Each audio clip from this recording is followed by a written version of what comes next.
I say it every week so I don't click the wrong button, actually. All right. Makes sense. And we're posted on Twitter. All right. So, last time on A Crown of Cold Iron, our party was making their way into the law offices of Cawthorn Allen Taryn Smith. You thought that you were sneaking in through a ground floor office window, and instead you found yourself mysteriously in the lobby. The disorientation has only continued. Passing through the elevators, you found yourself in a labyrinthine complex of cubicles, which turned out to be full of an endless horde of feline fae. You managed to uncover the sort of the way forward through this maze, and you have now exited out into a new elevator. The elevator has spat you out on a different office floor. This one only dimly illuminated with red light. You found another attendant sitting at a desk who tried to greet you, but seemed to have some kind of quite literal meltdown, dissolving into two giant swarms of twisted fey cats. You managed to fight through the swarms, and right at the tail end of last session, you all were starting to realize that this place might be under some kind of large scale semblance enchantment, much like the one you experienced at Fickle Spirits. And that's right where we left us. You all are sort of shining your light out into this darkened office space. And what do you all want to do? It just occurred to me, is that a window on the northern edge of this room? It is. I'm going to go look out the window. All right. Give me a perception check.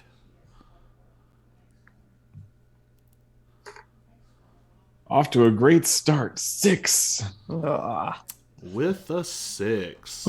It looks like a normal window. You're looking out over the parking lot. It looks like you're about, but it doesn't quite make sense. It looks like you're about 6 or 7 stories up. And from the outside, this was like a 3 or 4 story building. So you're looking down from a great height. What else do y'all want to do?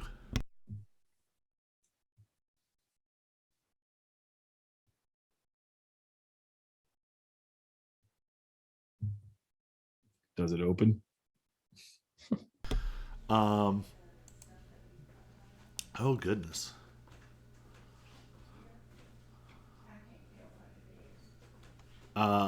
It seems to have like a safety bolt. Like the buildings of a certain size, the windows don't open above a certain floor. So it seems like the mechanism is there, but it has been like locked in place with something. Okay. So if we need a quick exit, blow the window up first.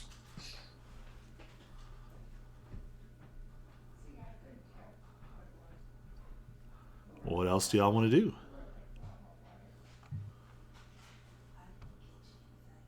Let's see. I guess just head south. Yeah. Yeah, because Cyrus, you had already looked at the computer, hadn't you? Yeah, it was the same. Didn't know a good way to break the translation. So Mm-hmm. All right. Are you wanting to head through this door? Yeah, I guess that's probably our best option. All right. So one thing to remember is we are still sort of in. You want to kick on your dungeon crawl brain, which is to say, like the way you approach the door could dramatically impact what happens on the other side of it. Okay. Cyrus goes first. So do Examine the door. Do we go sneaky or do we go beefy? Sneak Beef would be a great name for a Minotaur rogue. Sneak beef.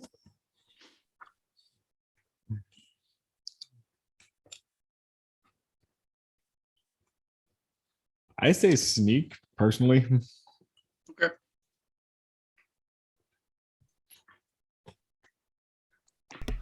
All right. In that Okay. case, Now I can see your face. you all probably want to put out your lights. Yes. Okay. Is there a way for me to do that on the screen, or do you control that? Oh, I'm curious. Let's see. If you double click on your token, what opens? Token settings. Oh, okay. It was just auric glowing, apparently. Oh, I All right. think. Oh, no, Lexi glowing too. I need to give Lexi a color for her light. That way it's more noticeable. Whew. Yeah, you're glowing too. I'll turn that off. Yeah, thank you. All right. So now it is relatively dark for everyone except for Cyrus. There's sort of an eerie red low illumination. The equivalent would be like emergency lights. Mechanically, it's dim lighting. If you don't have dark vision, you'll have disadvantage on perception checks.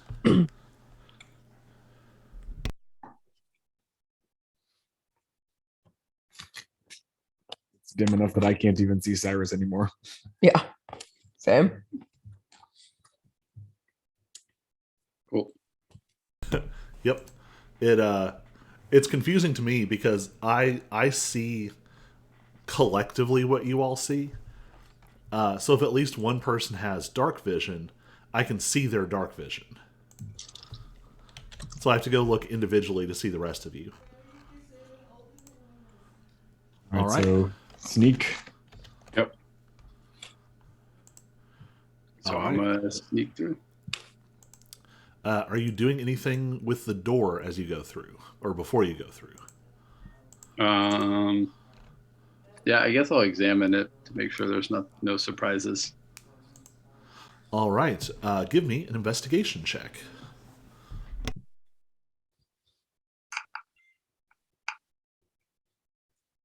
15. All right. With a 15, you come to two conclusions. The first is that the door itself just seems largely fine. You don't see any obvious like trap triggers. You don't see any like complex locks. It just seems like an office door mostly. But sometimes you are getting a weird sense of disorientation as you messed with the door. Like sometimes you'd reach for something and it wasn't quite where it looked like it would be. It was almost like your depth perception was off or something. There is definitely something strange about this space, but the door seems fine. Okay.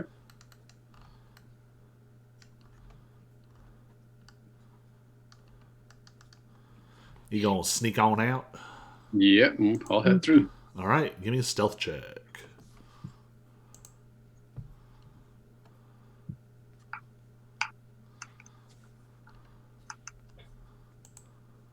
Ooh, Ooh, 22. Yeah, you're doing pretty good.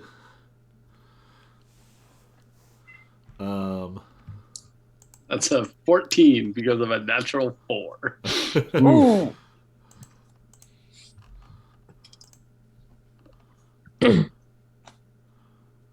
Oh, I thought. Okay, everyone's making a stealth check. Yeah, I thought you had Yeah. rolled a 22. No, that was Lexi. That always drives me crazy when that happens. Like everyone who isn't proficient does great, and the person with like that's my cleric every week. Like Yeah. +7 perception and advantage, rolling like a 2 and a 4, and the paladin with -1 wisdom gets like a natural 20. Anyway, let's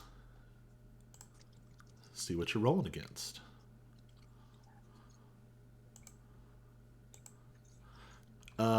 Honestly, you feel like you're doing okay, at least to get out from the door here.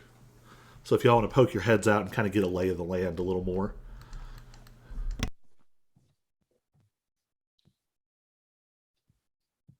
Yeah.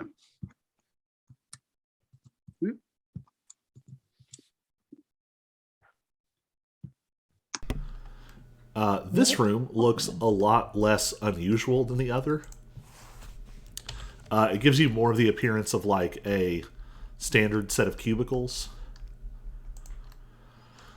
And you'd be able to see a little bit better than what your actual line of sight here is showing you. Because it collides with the first and then you can't see anything. There's a row of 3 cubicles. 2 rows of 3 cubicles. But they are large enough to be blocking your line of sight. Looks like you can also catch a clip of some tables to either side. And it looks like there are more rooms off in the distance. Mm-hmm.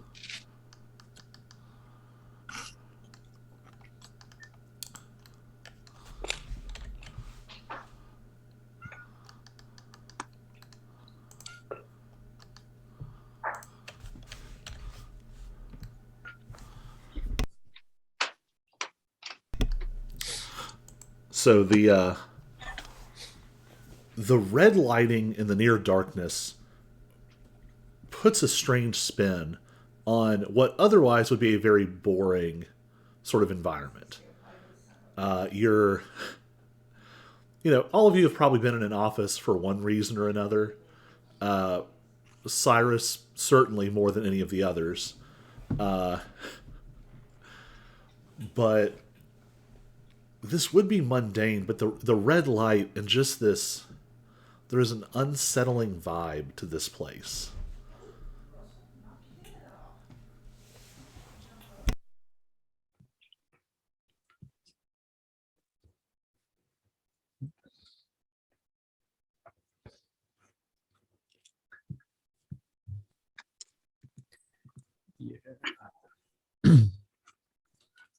I'm not even sure what we're looking for here. I know.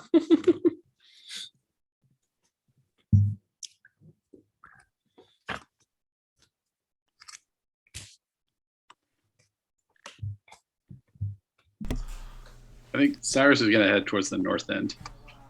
All right. I'm curious about this. Curious about this room that's showing up green.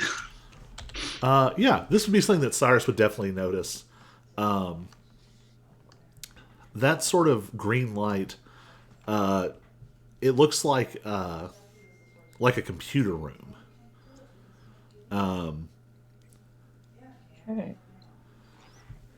It looks like status indicators from servers and various pieces of computer hardware.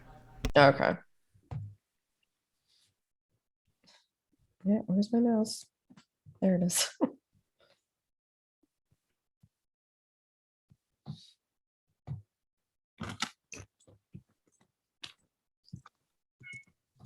Yeesh, I could just step off into the void, couldn't I? You kind of could, yeah. And I'll say, Cyrus, as you kind of, you probably don't want to get quite that close, because you can see through the glass on the door, there are humanoid silhouettes, sort of eerily lit by the green light. Mhm. Okay.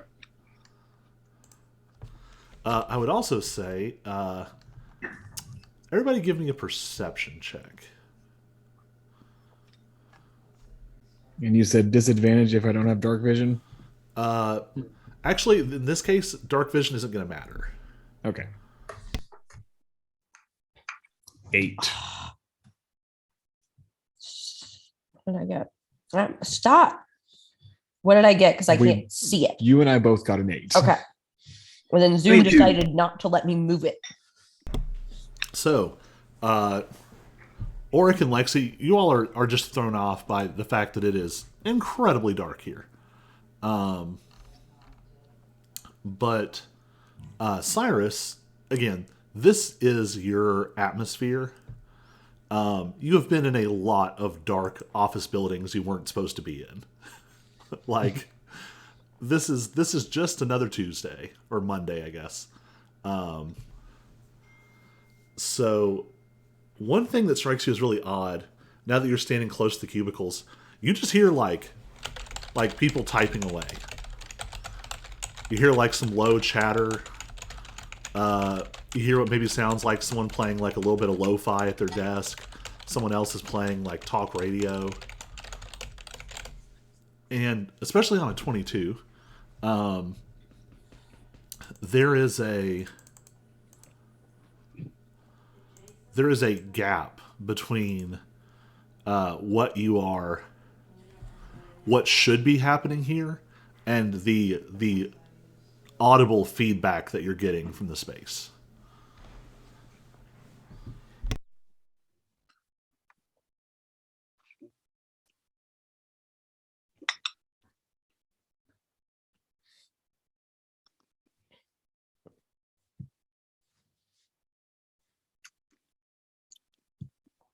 So as though there's like a translation filter. Yeah, I'm not even going to make y'all roll for it. You've correctly identified there is a large scale enchantment, illusion, sort of intermingled spell that is conveying an impression of this place in a way that doesn't necessarily match what's underneath. And of course, you're reminded of the attendant who melted into cats. Yeah. Oh, hey. So you're standing there, and you walk in, and you see a tall, lanky human man kind of like leaning up over the cubicle, talking to someone sort of standing in the next cubicle, except they're standing there in almost pitch darkness. And the one closest to you is looking away, and then simultaneously both of them turn to look at you, and it's every bit like shining a light into the dark, and then you see like the bright, colorful reflection coming off of feline eyes. And both of them go completely still and stare at you.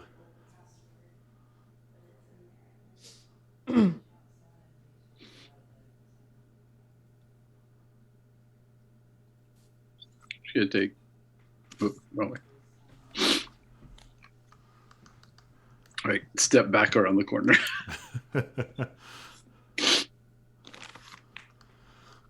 There is a very long pause. Then nothing happens.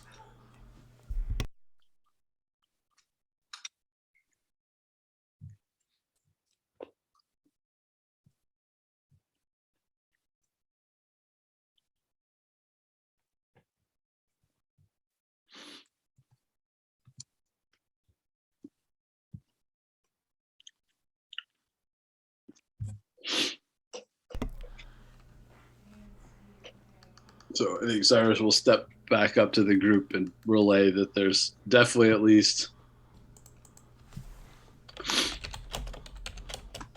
some figures up at the green computer room and some at this cubicle area just below them. All right. I can't even see cubicles.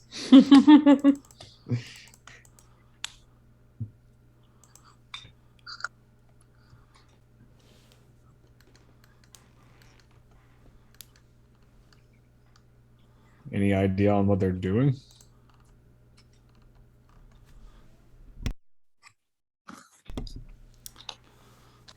Having a conversation, pretending to be office employees. I'm not entirely sure. Okay. So, still running off of your 22, you hear what sounds like a phone call. You get the impression that, like, they're only sort of pretending. Just like the the brewery, the spell at Fickle Spirits covered for the Fae and it translated for the Fae. But like you're hearing like actual conversations that like you might hear from a paralegal. You hear someone calling about getting like court files and getting city records, and this does actually seem like a functioning office to an extent.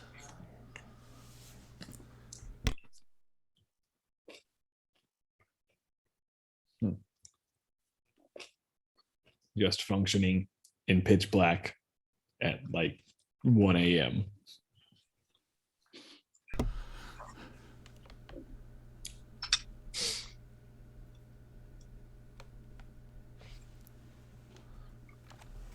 That's not normal, right? I mean, I'm not from around here.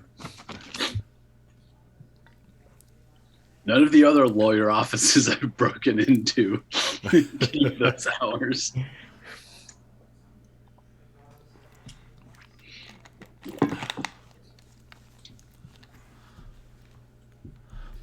Everybody give me an Arcana check.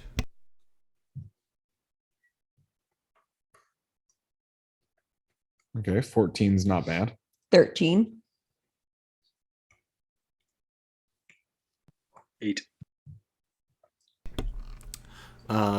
So Auric, I would think that maybe.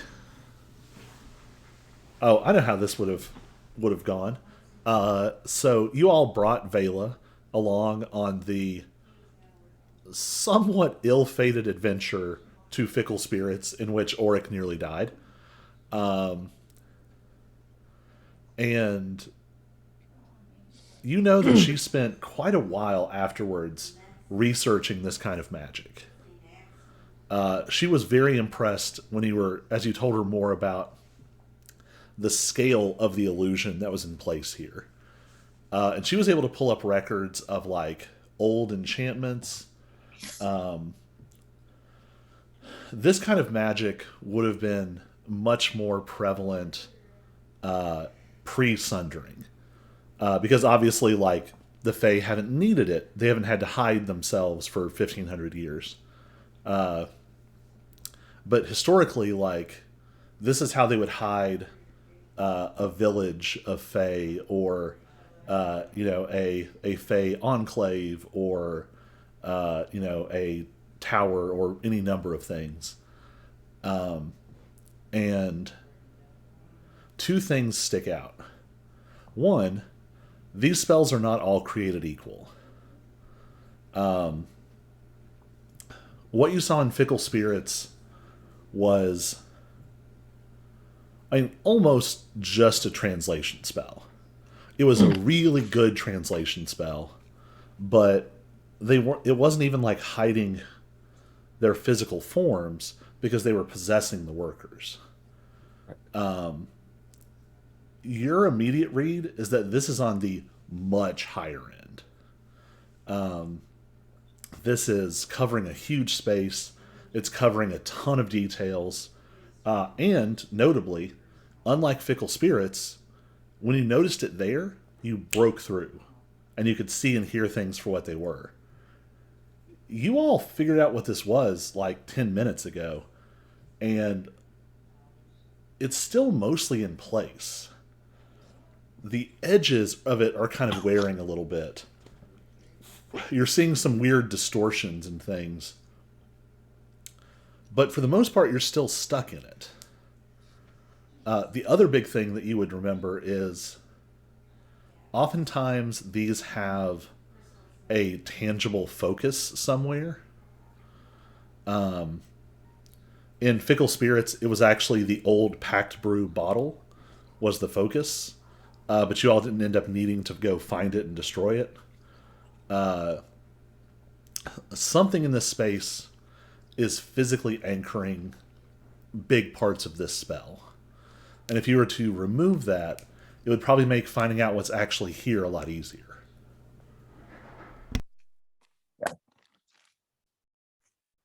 So, Cyrus, you have a detect magic spell, right? I do. Think you can use it to track down what might be the root of all this?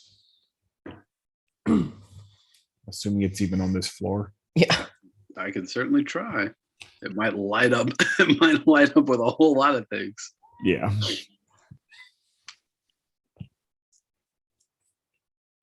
Well, let's see. So it's a 30-foot.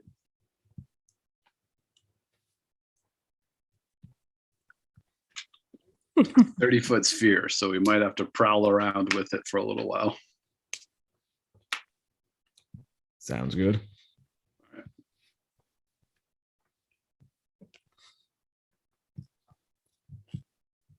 All right. I don't know why I was waiting for you to roll something because detect magic doesn't roll. So you have enough foresight to catch that. Yeah, there's going to be a lot of magic in this place. You immediately see traces of the semblance spell. In light of detect magic, it's almost this weird combination of like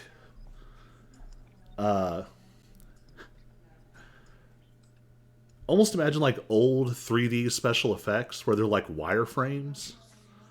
You're seeing like wireframe impressions of most of the things in this space.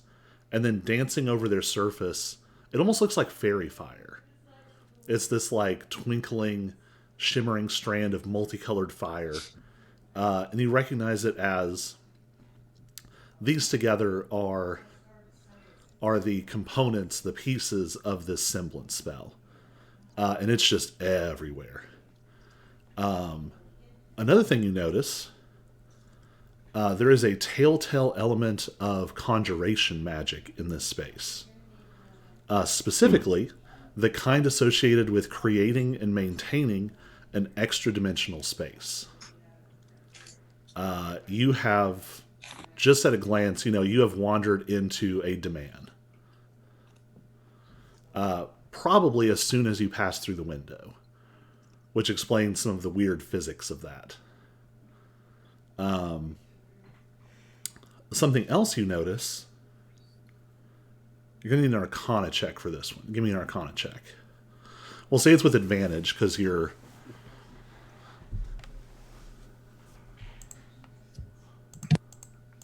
I guess this hand gesture is my detect magic. Somatic components. With advantage, it's a 16. 16. There is a trace of a different conjuration magic here. There is something that is allowing more and more of these. You can tell by the scale of it. It's lots of small points of light rather than a large single one. There are almost like tiny holes have been poked through this space over and over and over. And you get the impression that there are almost like micro portals here. Something is allowing these feline fae to just sort of pop into this space. The last thing you notice, and I'll give you this just for the line of sight. Said I have actually asked my bishop to move into what's called extension ministry. That's a church. That means that you are a pastor, you have your the whole 9 yards, but you step out of what's called an appointment. There we go. All right. No worries. Little clip of United Methodist polity there. So you, something that even Colby is familiar with, despite his not being a Methodist. Yeah, you don't go to Duke Div for 3 years and then And not learn. Yeah. So you can see through the glass of this door that green light that is coming out. In this site of detect magic, it is pulsing with that sort of illusory fairy fire magic. Your best guess would be that the source of the semblance spell, the anchor for it, is in that room. Also, looking through there now, the forms that are in there, the humanoid forms, 2 of the humanoid forms are entirely illusory. It's literally just like a writhing swarm of cats conformed into a humanoid shape. The other one It's still humanoid shaped, but you recognize that sort of strange, hunched lankiness of those hooded figures that were turning into tigers in the previous room. Fun times. And from where you're at, you can see two and a half figures. You see just like the edge of another feline figure in there.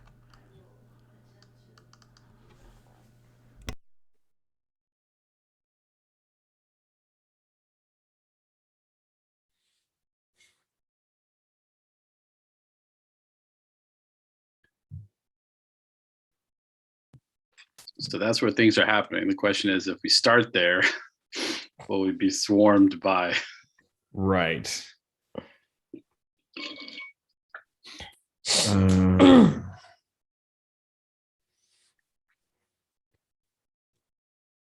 I feel like if we want to turn off the spell, there's probably not going to be a way to do that that doesn't also involve fighting. Like, not that I am doubting your sneaking skills. Yeah.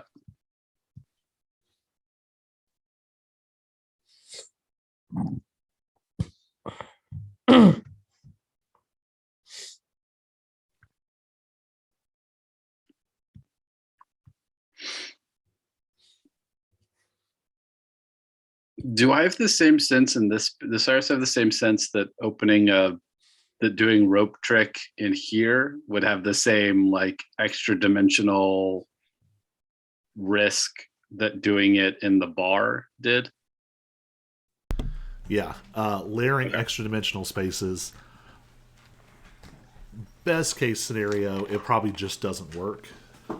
Worst case scenario, yeah, like holes in reality bad.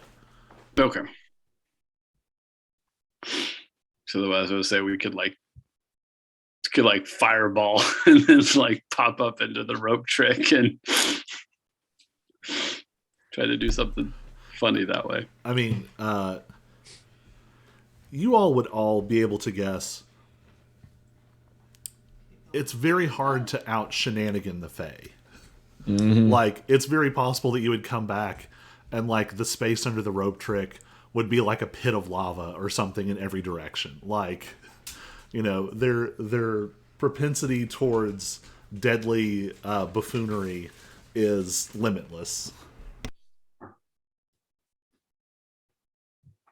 Yep.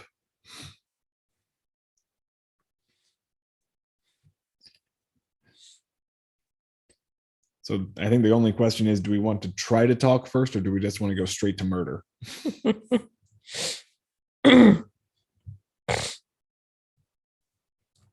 mean, do you think you can actually like talk to the gods? I don't know what we have to barter with is the Yeah, problem. seriously. Because we're not bartering with Luz. Like, No, we're not. and I feel like that'd be the only chip they'd want. Like, I mean, I'll say this too. You can't say for sure that at the top of this place isn't the Kate Sea. But you've also learned enough now to think that it's going to be very unlikely for the Kate Sea to intervene unless there's a big win.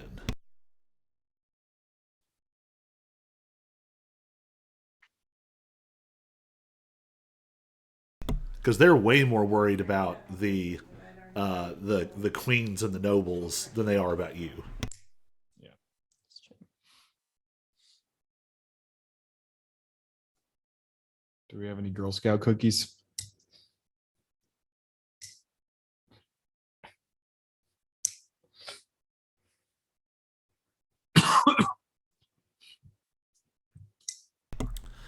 To continue that thought, it seems very likely that what will be at the top will be something comparable to what attacked you on the way to the embassy.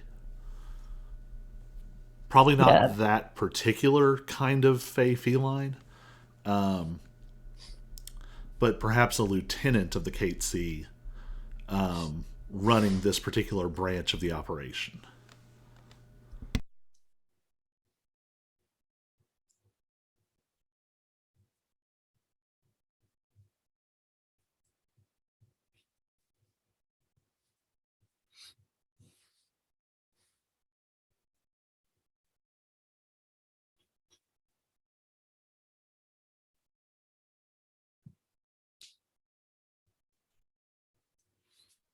I'm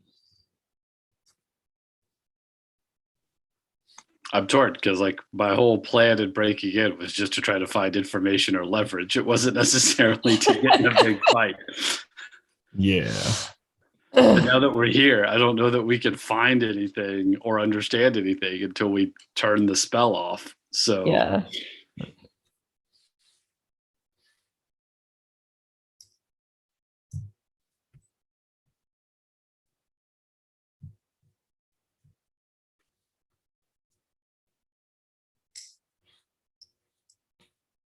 I mean, you have at least gained one important card, and it's maybe not like the trump card of the whole thing, but you've at least verified like there is a massive un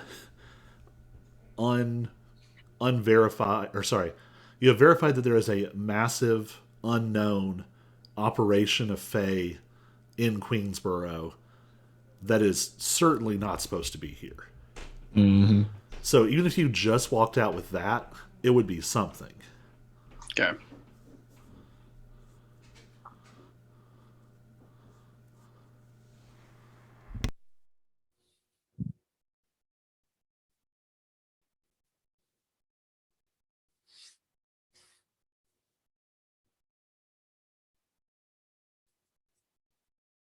So, yeah, whether we could take that to the embassy and that would be enough to at least reduce some pressure. Yeah.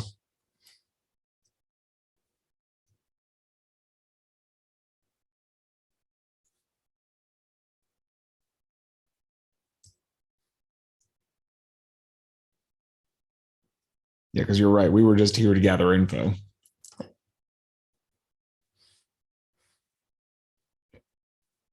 The other question that is pressing on my mind is can we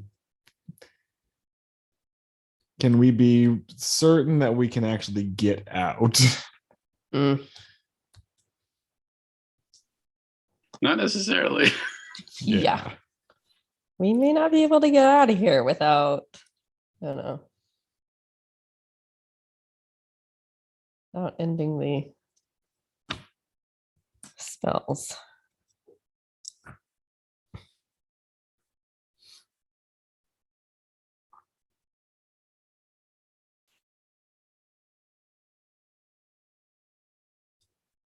I mean, I guess we could bargain with that. We could try to bargain our way out and could be like Princess Leia in Jabba's throne room with the thermal detonator, and I've got the extra dimensional space spell, and so Yeah. it can be you let us leave or we all die.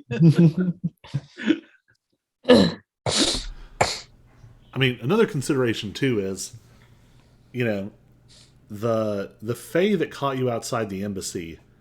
I mean, they seem to be sort of assassin types. They caught you in an ambush. They got off some heavy hits real quick. But you also remember you almost took one of them out. That's how you found out there were two, was that you nearly took one of them down. Mhm.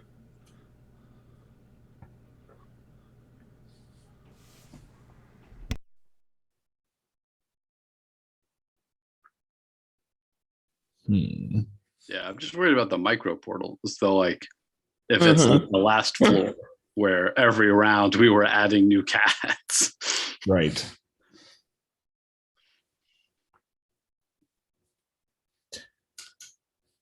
Well, let's first go back to the elevator and see if we can get out.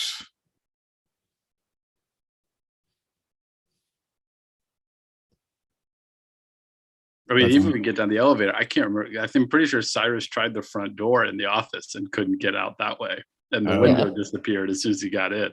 So, So So we might even- have to turn.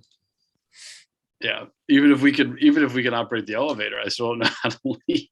We might have to turn this off just to leave. Yeah.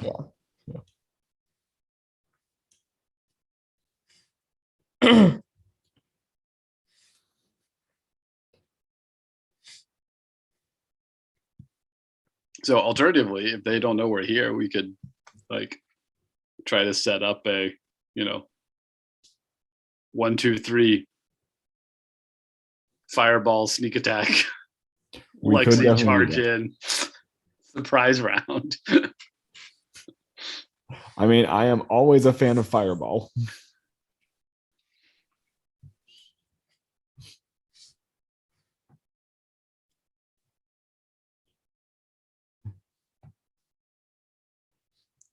I just like to smack things with my hammer.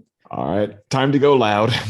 I mean, I don't know. I think we should at least try and like as stealthily as possible get to the big computer room to turn the thing off. But Well, that's where the 3 figure there's Okay. 3 figures inside that room. okay, So we could try to get closer, but we definitely are not getting in without right. being Okay. in. So that's where I'm saying if we're going in there, we might as well go in loud because we're not going to sneak into it. Guns blazing. Yeah.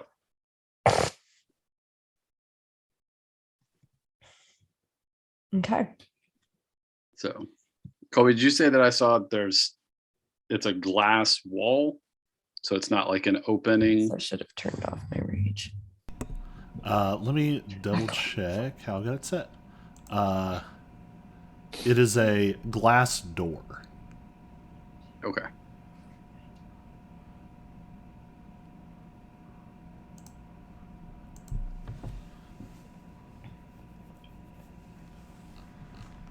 If I hit glass with a fireball, would the glass shatter? Normal glass, definitely. Fake glass. Hmm. It's a little less clear exactly what's happening here. It'd be more like a tap, tap, tap. I mean, I would still think you would do some damage. Because a fireball in a normal office building is probably going to bring part of this building down around you pretty quick. Yeah. We don't actually want that level of effect for your all's sake. Thanks. Just drop a corner of this map into the void. As long as it's the corner that's controlling the spell.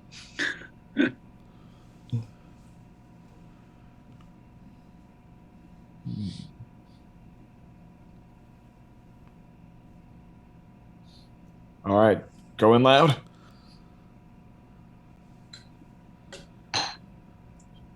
Bonsai. I'm gonna throw a fireball right at the door. All right. Can we do like readied actions to trigger off of that, or is it like fireball and roll initiative? I mean, we were discussing a plan. Uh, I don't know if it's fair to have like 3 readied actions to go off of the fireball is really kind of what I'm. I was Yeah. gonna say, let me look at your all's stealth rolls and kind of go from there. So I had a 22. 22, 20, and 14.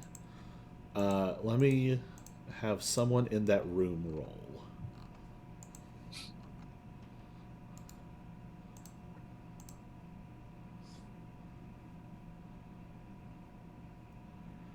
I'll say Auric and Lexi, you all will be able to get off a surprise. Okay. Okay.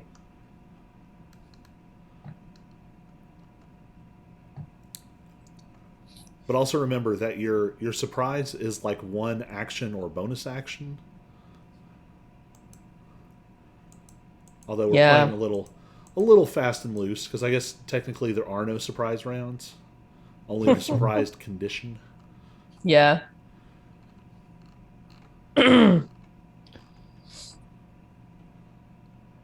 So we're doing this. Sure. I'm launching my fireball. Okay. I don't even know what I can do that would be like a surprise thing. Rage. Yeah. I guess I could throw a You could- javelin.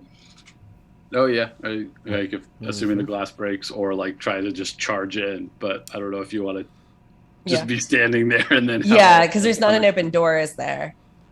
There will be. Well, yeah, but that's what I'm saying. It's like there's not like the door's open and I can throw it in through the door. Right. Now I'm just imagining, I'm hearing a Disney Princess sing "Fireball is an open door."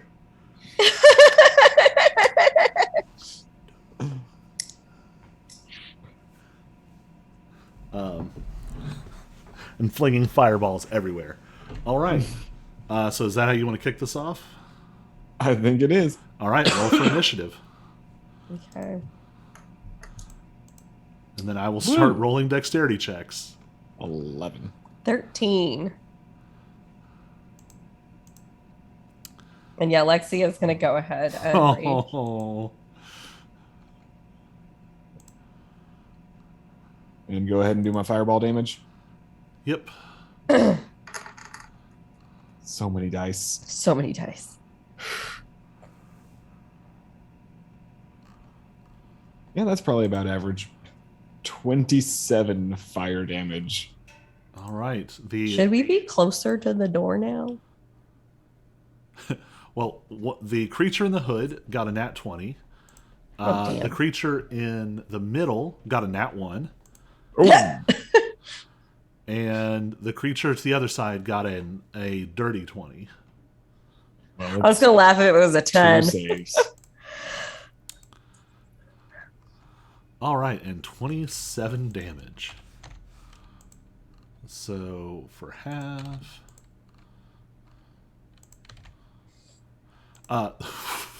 You just see at the edge, this space blows away. So here's the sequence. Oric, what does your fireball look like? Tiny, tiny pinprick of light that boop off my finger and zips across. And when it hits its destination, explodes in, let's say, 7 different colors of light. Nice. Okay. I think swirling up through the fire, there's also weird little like momentary shapes. Like there's like a sinuous dragon shape in one section, and then there's like a burst of birds and feathers in another. And you only catch a glimpse of it as the entire wall blows away. A huge chunk of the floor is scorched and blasted. You very briefly see the figure on the right just come apart. The swarm of cats that was making it up is blown in every direction, and they just kind of... The one in the center still got pretty hurt, even on a save. The one in the hood took full damage, but is actually not very hurt. This amount of fire, the combination of shooting off this spell and damaging this thing behind them has fractured a large part of the illusion. So you can see them now as they really are. And the thing behind them looks now less like a server and almost more... It's almost more like the console that you saw in Maine's office under Banner and Norton's. It's this sort of like arcane workspace that there's an element of like fantasy command console to it. Like Star Trek, but with crystals and runes and strange bubbling substances in bottles. And a lot of it is damaged as well. You want to say hi? So now we are in initiative. The creature in the hood is going to go first. So I guess this whole wall is gone. Just gonna... Or did I do it in a way? Yes, good. Yeah.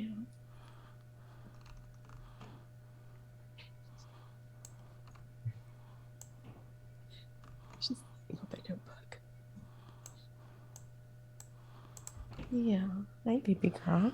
So you all blast this wall away. Okay. So now you can see the creatures inside. The one with the hood is going to turn around, draw a longbow, and immediately pop 2 shots at Auric. That's fair. Nat 1.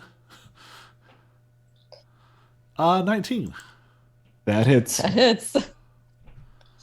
5 points of damage. Lexi, you're up. Okay. Yeah, it is time for treats. All right. So, where am I? Oh, I'm all the way back here. Yeah, so I'm gonna throw my javelin at, I guess, whichever one did the longbow shot. Just because that's the kind of revenge I do. All right. So throw that, and I get a 19. Yeah, it'll take it. Okay. And that is 10 points of piercing damage. So, with your sort of mundane, did you already go ahead and rage? Yes, I am Okay. raged. So your mundane javelin is not as effective as you would hope. You actually see it like there's almost like sparks as it just sort of carves the edge of this creature's arm, but doesn't score deeply. Yeah. But if you like, you have another attack. I'm going to do that. That was a 9. That ain't gonna do it. Yeah, I didn't think so. All right, Auric, you are up. Yes. All right.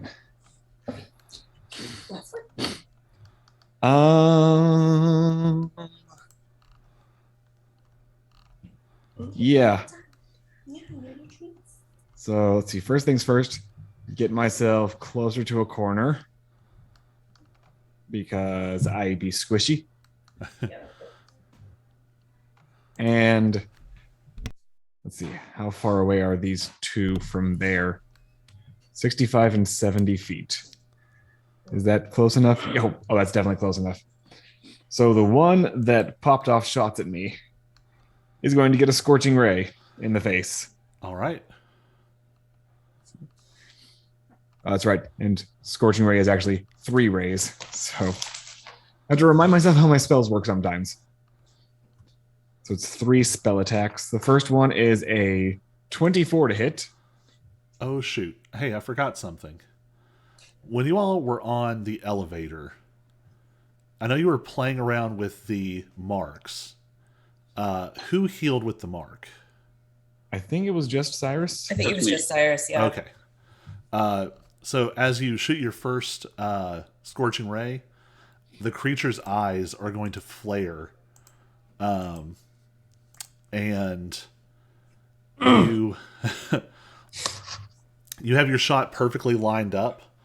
And then the fireball has shaken loose a ceiling tile, and it falls and just like it's not heavy really, but it just clips you on the side of the head right as you were firing, and it shakes your aim. Roll again. Rude. Well, the 13. 13 still hits. Good. So was that the first one just re-rolled? Yes. Okay. I'll go ahead and roll the other 2 as well, just to see how many hit before I roll damage. 21. That'll hit. And then an 18. Also hit. So the first one ends up doing 7 damage. The second one will do 9 damage. And the third one will do 4 damage. All right, 20 total. Pew, pew, pew. You don't get any extra kind of damage because of your draconic bloodline, do you? Oh, shoot, you're right, I might.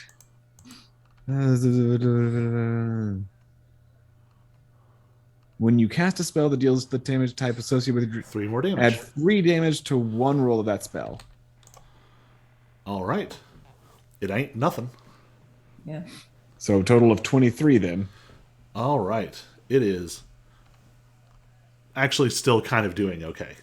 It's a beefy boy. You all simple sort of combat math. These are the beefiest thing you have fought down here for sure. Okay. All right. That was an action. What else? So it was an action and a move. So I think I'm done. All right.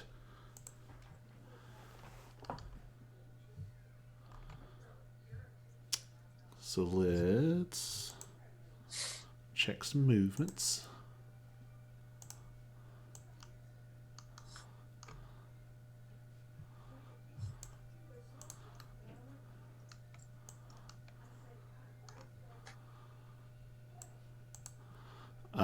Yeah, Cyrus is going to get a friend. But it is charging. It is dashing, so it can't.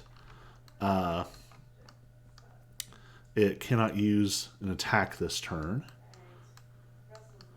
You all hear the sounds of movement from the cubicles.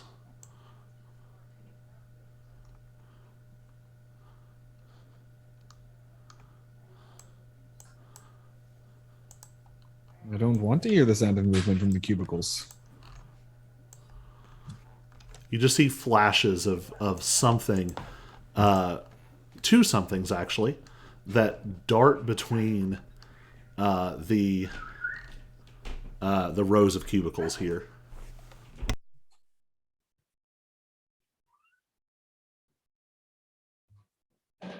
Oh, hang on. Sorry. Since we're going hot, can I use my bonus action to light up the Fey Flame Torch? Sure. I can actually see what's going on. Might as well.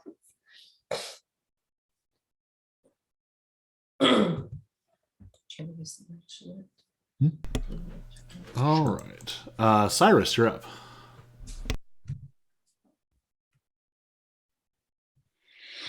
Okay, so the one that came on me is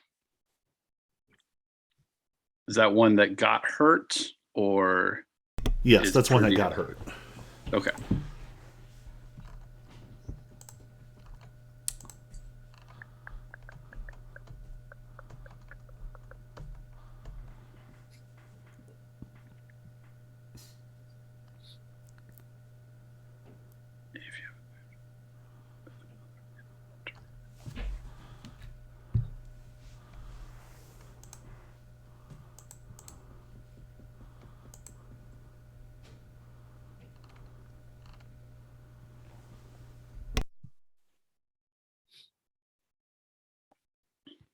Okay.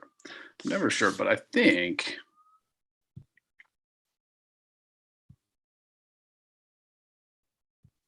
I always debate in melee if it makes more sense to go 2-weapon fighting or if it makes more sense to use a bonus action to get advantage in order to turn on sneak attack. I think it makes more sense to try to turn on sneak attack Yeah. if I'm not going to be moving anyway. So, all right. So we will steady aim for and do the ill omen short sword with advantage. 1 second.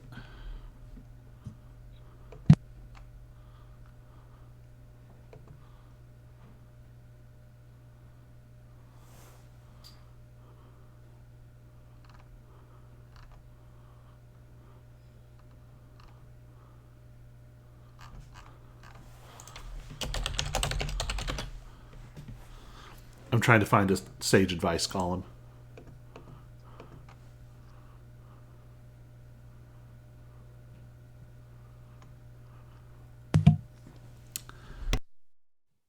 And it's on a European server and it's loading so slow.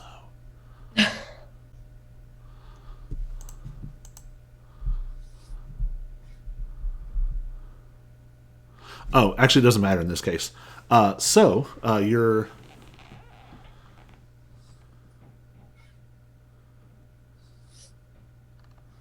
Okay.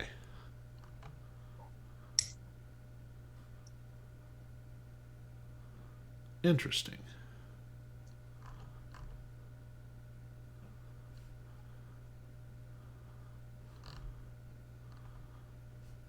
All right.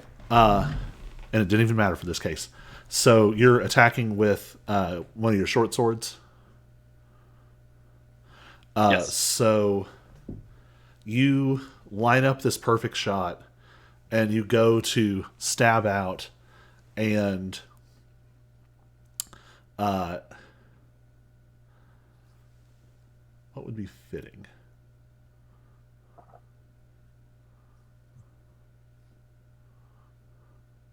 Yeah, you go to stab out, and you have this very practiced way of fighting, down to you know exactly when to breathe. And so you go and you're about to have this sort of sharp inhalation and then attack. And when you breathe in, you catch a big lungful of this smoke that has just come off of this fireball. And at just the wrong second, you're going to have disadvantage on this attack.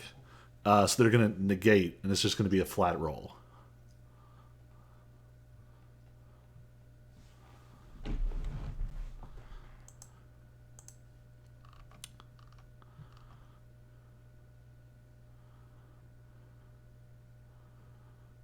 Sixteen does 16. hit.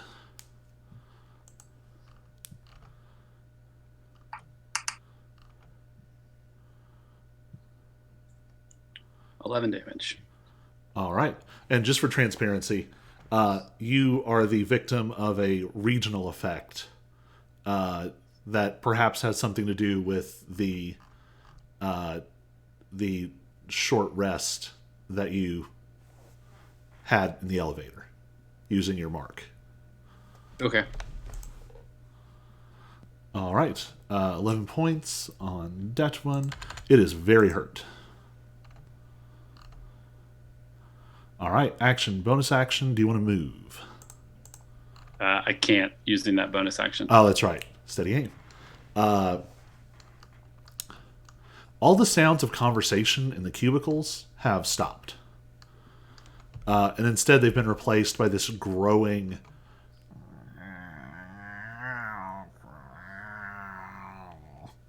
You are hearing small, angry cat sounds, but in like a chorus.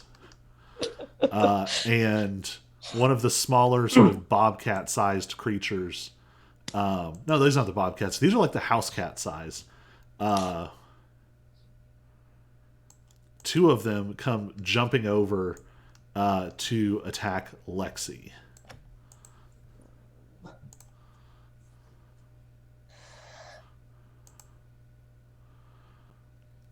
First one gets a 15.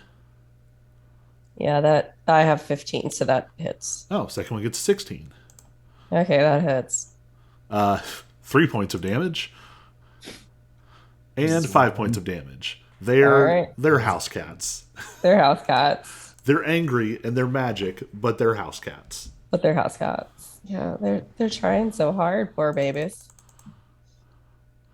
Have you used your reaction already? No, but I will. Let's see, reaction. 4. I rolled a 1. All right. It's still a substantial hit. Like, one of the cats scratches you, and you just blast it with radiant light where it draws blood. Like, just like a shing, blasts out. And that puts us back at the top. The hooded figure is farther away than is helpful.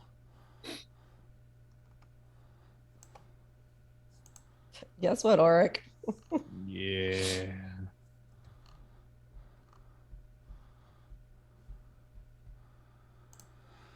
So you cast light. I was kind of running around. So you cast your Fey light to kind of I light have things the Fey up. Flame, I've got my Fey Flame torch on, yeah. Okay. Because I'm wondering if I shouldn't have done the same thing. So, good news, bad news. Okay. Giant Cat Man is all up in your space. That's the bad news. The good news is he had a dash. So you do kind of have a turn before things go wild here. You can disengage. I could.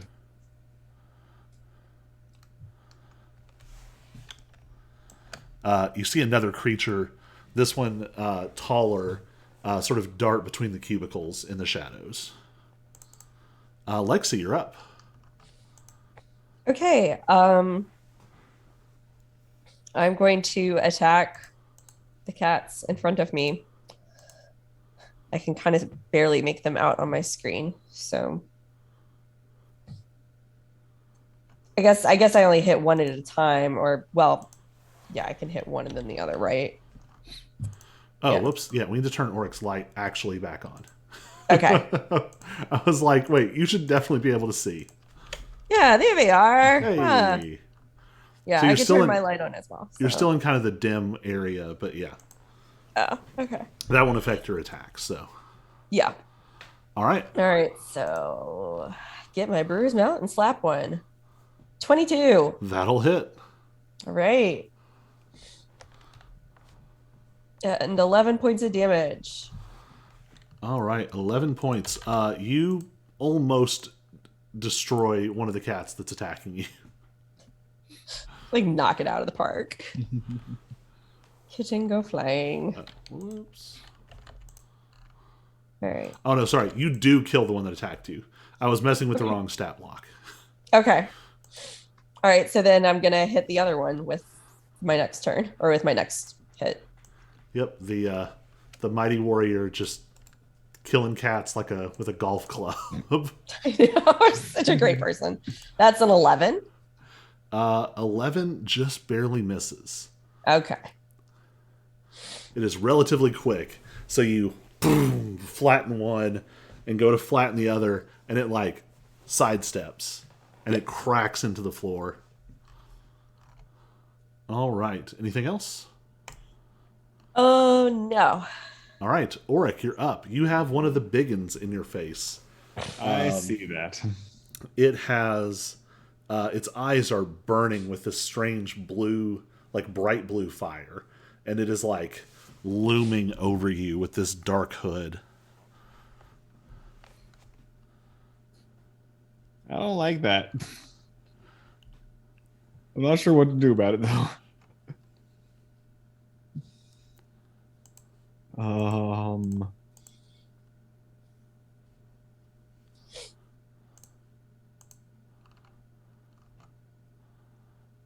Um.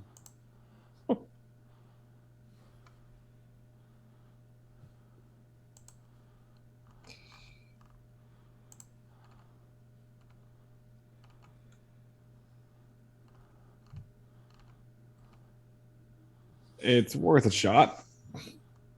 Might not work. Might be a bad idea. Hang on.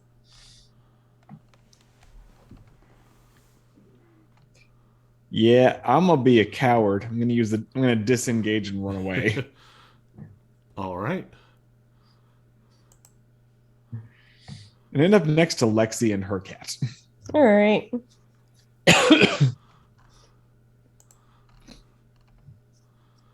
Do I not have that configured? Oh, yeah. You do have Flame Blade, which you never get to cast. Yeah, I was just thinking about that. I was like, I know I gave him Flame Blade on something. Just because I was like, it would be really cool to have like a, fiery lightsaber. Yeah. I am gonna light up the flame blade. All right. I just don't want to be alone next to that thing. Not the worst idea. All right. The bobcat-sized ones are going to go. There's one next to Cyrus, and it's going to make a claw attack. It gets a 9. Moving right along.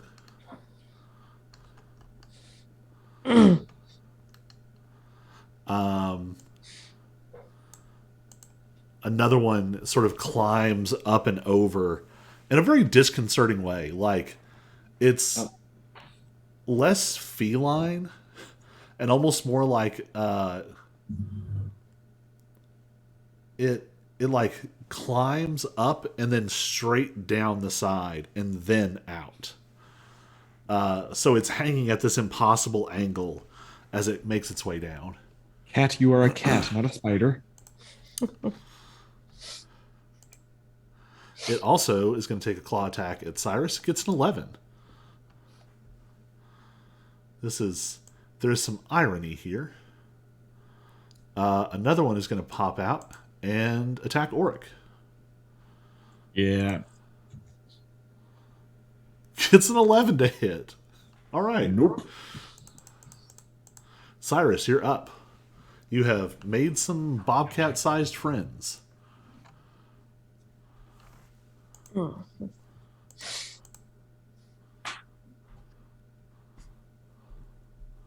I think I'm still? Do I have any sense if I'm still under the effects of what happened last round?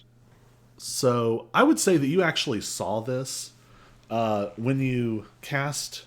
Your detect magic was up when you had that happen to you, and there was like a burst of this strange multicolored magic, but it seems to have dissipated.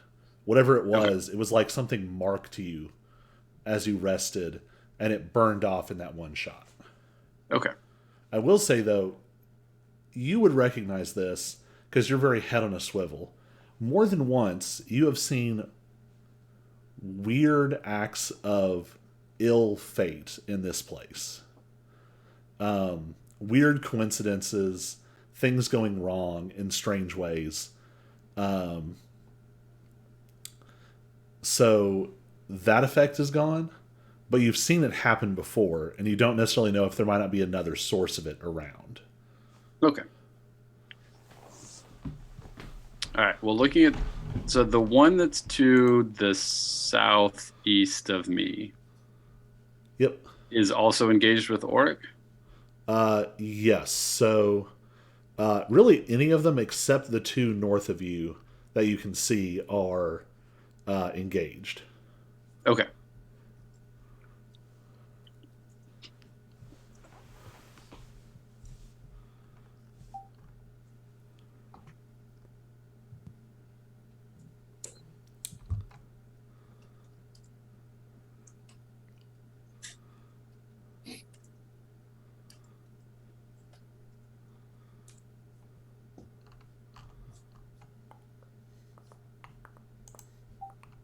All right.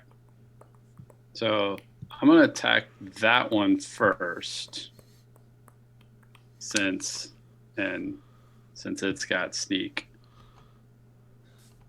And then the one directly north of me is pretty badly hurt, right? Yes. Okay, so all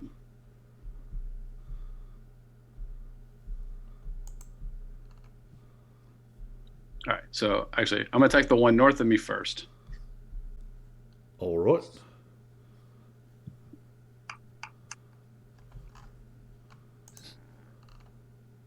That's a 10 to hit. 10 is just barely going to miss. Okay. Frack. All right, I'm just gonna attack that one again because I want that one dead. No, you gotta be kidding me.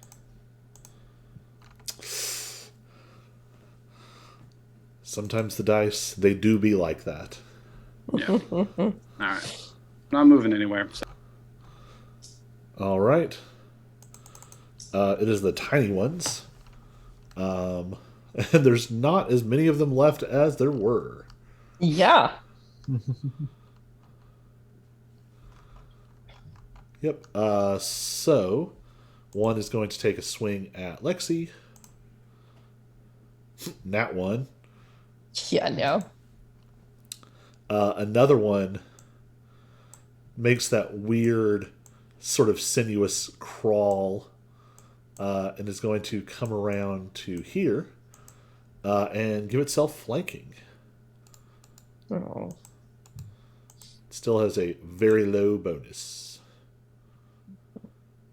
Oh, okay. It rolled a 19 and a 20, so it's going to crit. Yeah. But it's still a house cat, so its crit was 7 damage. Okay. And you need to make a strength saving throw. which is, I think, with advantage while you're raging. Okay, good, because, yeah, that was 10. I think it is. Oh, 25. Yeah. Yeah, I do. I have advantage on strength saving Yeah, throws. there it is. Yeah, so at first it hits you with surprising weight, but it does not manage to knock you down. It just deals 7 damage, the deadliest blow it can manage. Which is still halved, so. Yep. So the other one is going to attack you with advantage because they're flanking. 19 to hit.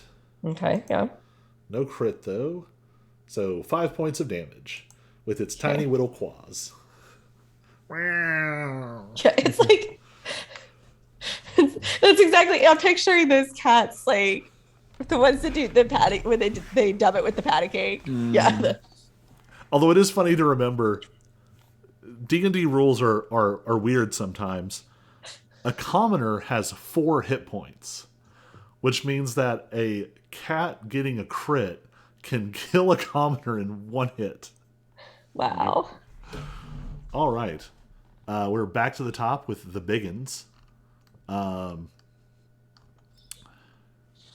And the one that rushed over to attack Auric Getting that 25 and just is going to turn into a tiger and come down and attack Cyrus. Alert. All right. It's going to make 2 claw attacks. 15, which ain't going to do it. Because your AC is crazy. Yep. Second attack is only a 14. All right. Yes, I'm the squishiest, but the hardest to hit. Yep. Rogue tank. They had a class like that on, I guess they still have it, on Star Wars The Old Republic. And it was called the Jedi Shadow.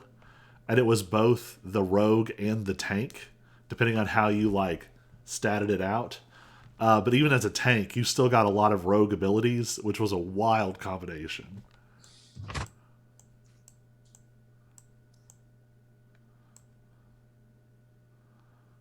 Uh-oh. Yep, another one. Thought I got away from you. It's going to jump over and make a claw attack. Y'all, they're rolling hot garbage. That's a 2 on the die. That's a 14 total for the second one. Against... Your AC. That actually hits. This never happens to me. I didn't even have a plan. All right. So it's going to deal 5 points of slashing damage. Oh, quit And Lexi, you're up. Okay. I feel like I just need to like swing my mallet wildly, except that Auric's right next to me, so too bad we're not flanking anything. Yeah.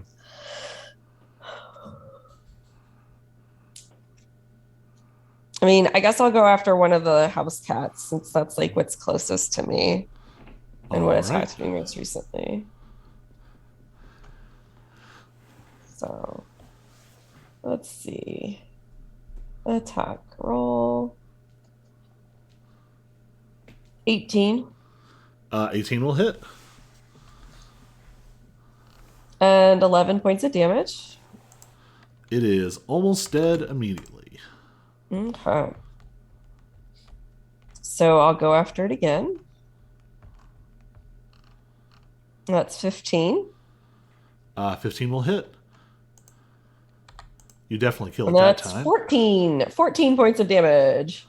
And I also definitely forgot something last, because you killed one before, right? Yes. Yes. All right.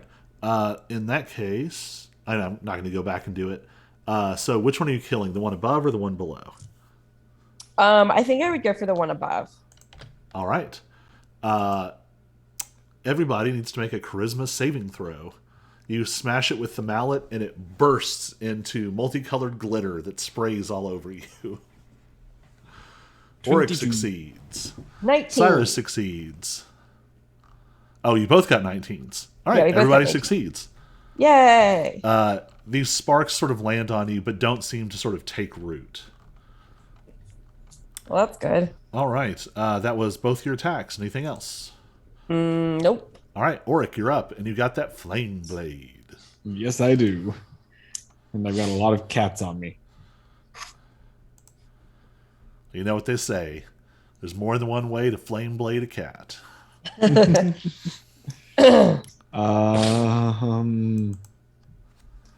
though I have the flame blade up, I think I'm going to actually burning hands to the right.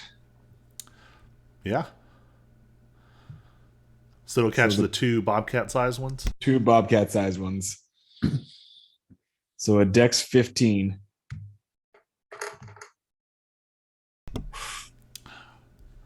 And for grins and giggles, give me a... I'll let you choose nature or arcana check with advantage, just Auric. While I roll some saves. Kana is much better for me, so. 21 with advantage. Man, they both failed.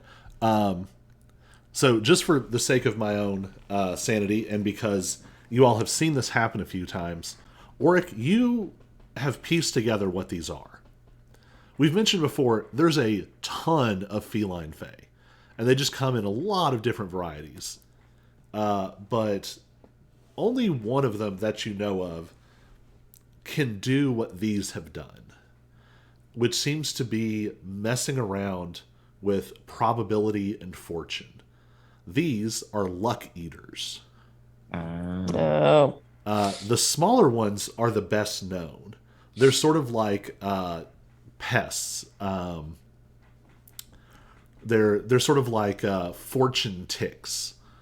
They fascinate people and get them close, and then sort of siphon off their luck, which usually just causes minor bad things. But if it keeps going, or if they're stronger, the bad luck can eventually be fatal. You've only heard rumors of like these fully anthropomorphic luck eaters, but that's your immediate read of what you're seeing around you. All right, how much damage is that? 17 damage. 17, and they're both going to take full damage. One of them dies. The other hurt real bad. Yay.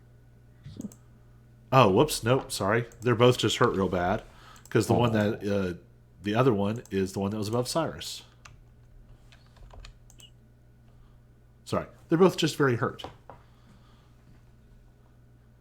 All right. Womp womp. Yeah. I need to get a better system for labeling my tokens. Once they start moving around the map, it gets a little wild. It is their turns. They're going to go. They seem to be really struggling to hit anything. I say, as one of them slashes at Cyrus with a 20 to hit. Yep. 10 points of slashing and 2 points of psychic. Is it 10? 10 and 2. Okay, I'll uncanny dodge that. All right. It only gets the one attack.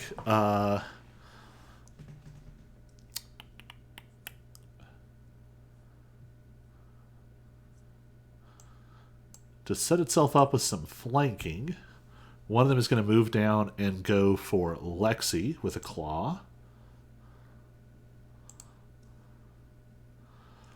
16 to hit. That will hit.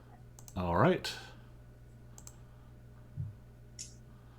I don't know why I just rolled another attack roll instead of damage. 11 points slashing and 1 point psychic. Okay, I think psychic is the one damage I can still get. Yep. Stop it. That's Why why. did you pop up? I didn't ask you to do that. Okay, how much damage was the other one, the slashing? 11. Okay. And both of you feel like the claw has left some kind of mark on you. Oh, fun. And 1, 2, 3. Last one takes a slash at Oric. No. Continuing to roll hot garbage, that's an 11. You all are definitely a lot stronger than you used to be, but also they're rolling so bad. Okay. Oh, I keep forgetting that I have my reaction. Oh, yeah. Go ahead. Yeah. All right, that's 5. All right. And that's going to drop that one to very hurt. And it is Good. Cyrus's turn.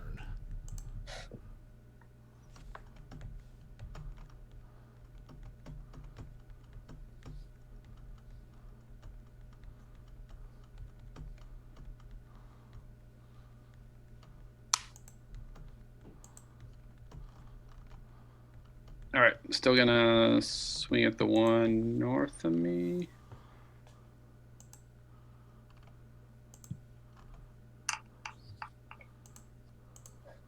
$20. 20 will hit. And you feel a bit of a drag as you swing, but it's not enough to stop your blade. Okay, 10 damage. Yep.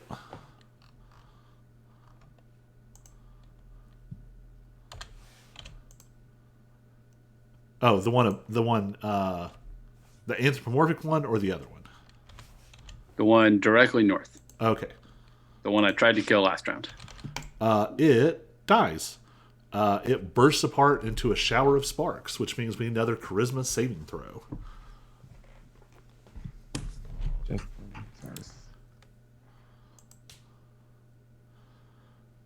A 12. 12 is just shy.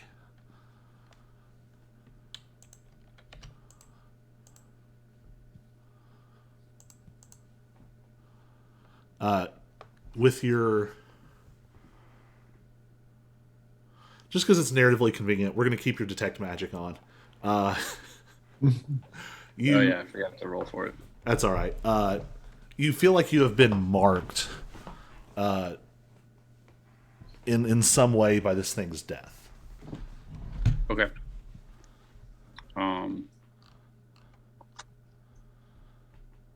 Has the one directly north of Lexi been hit at all? Yes. That one... I burned it. Yes. That one is actually in pretty bad shape at this point. Okay. Second attack on that one. All right. And that one's engaged with an ally, so that's a sneak. Yep.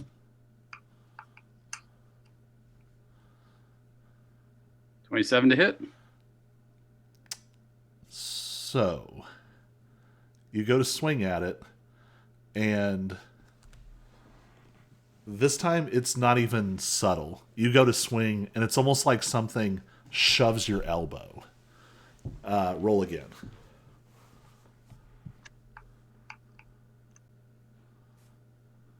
$19 to hit. Still hits.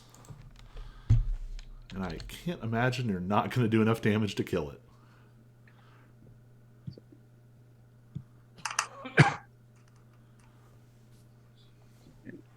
$13 sneak attack damage. What was the base damage? Uh, Well, it had to be more than 2. You kill it. okay. I don't know why I was asking. Yeah, you take it out. And it bursts apart into a shower of sparks.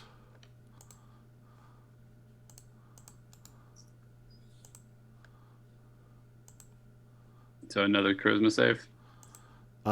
So you've actually already got this effect. Oh, cool. But it's within 10 feet, so Oric and Lexi get to join you. Are you kidding me? What am I doing? Charisma save. Charisma save? That was a nat 1. That's bull. Oh, that was Nice. a nat 20. Oh, I should have had you go ahead and roll. At the end of your turn, you get to roll again to see if you kick the curse. Which, Oh, Cyrus. what am I rolling? Charisma save.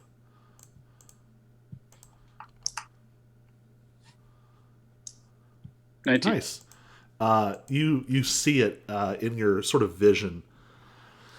The sort of purple black energy of this power you've inherited from Mort almost sort of like seeps up through your skin and just pushes away this sort of opalescent fire that had been wrapped around you that was impeding your fortune.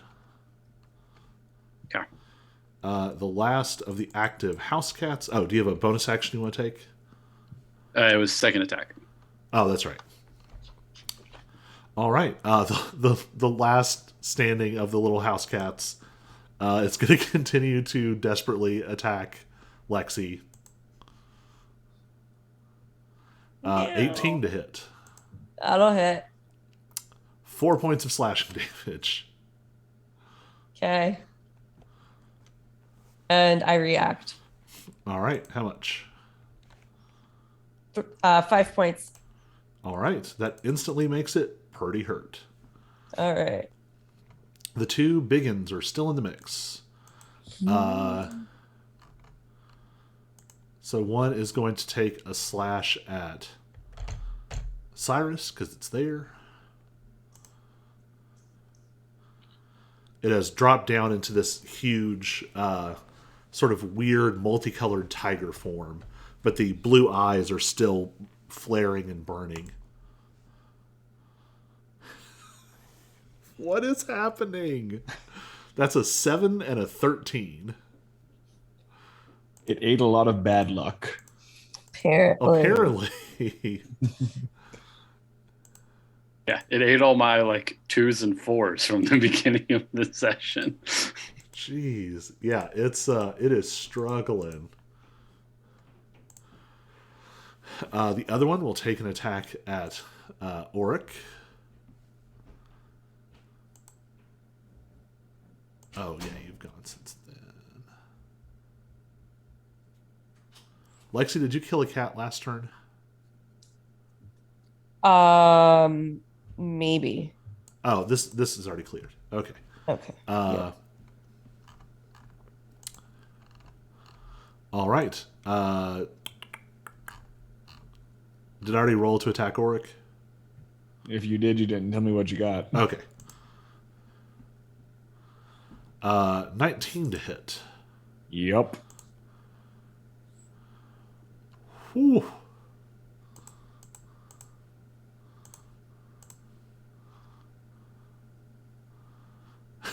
That was a really bad thing for you and then a fine thing for you. That's 11 slashing and 1 psychic. And I guess I also need to make a concentration check. Okay, 18. Cool. All right, Lexi, you're up. All right. I'm gonna go for the house cat south of me. All right. Still sitting there. That's a 16. 16 will hit. And that's 13 points of damage. All right. Yep, the last of the house cats goes out with a burst of sparks, and you and Auric need to make charisma saves. Rolled a 1 on the last one and a 2 on this one. I just rolled a 7. All right. This is the one to fail. If you're going to fail one, this is the least bad one. Okay, good. All right. Okay, so since I have another strike, I guess I'll go for the one that's directly south of Auric. All right. In the interest of being sort of an advocate for you, Okay. so if you move down there, you'll be able to attack with advantage. Oh, if I flank. The flip side is you've been subject to this curse before. You do know it's a curse that causes tripping if you move more than 10 feet. Okay. And I would be moving 10 feet. Yes, but I'll take the risk. Yeah, you would just fall prone and you could get back up. So give me a acrobatics check. Acrobatics. That's a 19. Yeah, you're fine. Okay. All right, so now you can roll that attack again and see if you get a crit. Okay. Nope. Nope, but So it that's does a hit. 21, which is better than 17. So, Yep.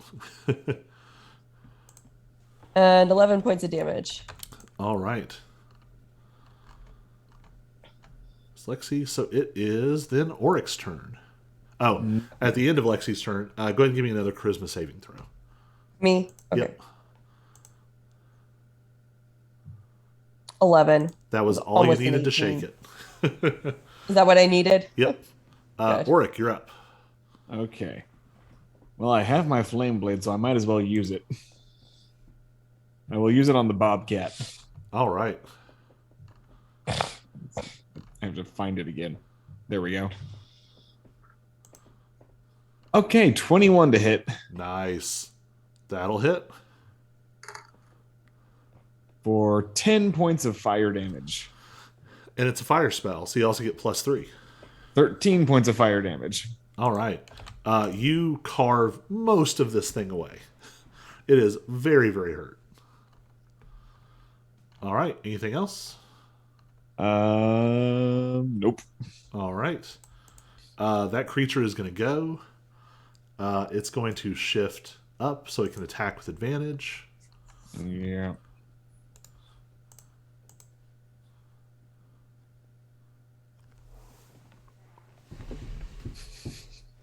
That's either very good or very bad. That's a 7 and a 3.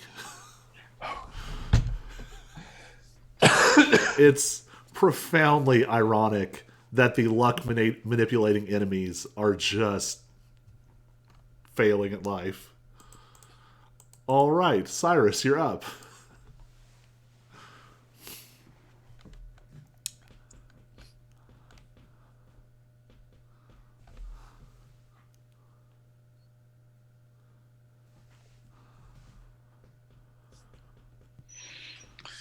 Okay, so it's a big one still to the west, and then a smaller one directly south. Yep. Okay.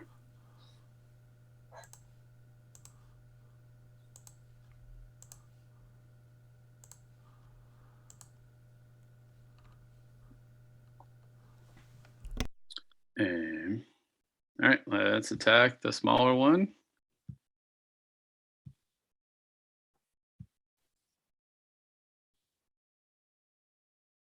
So I just do not have any.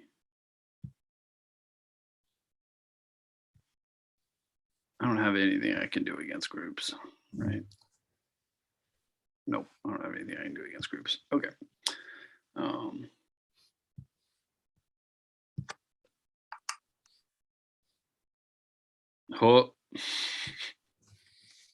Is that a crit? that's a crit. All right.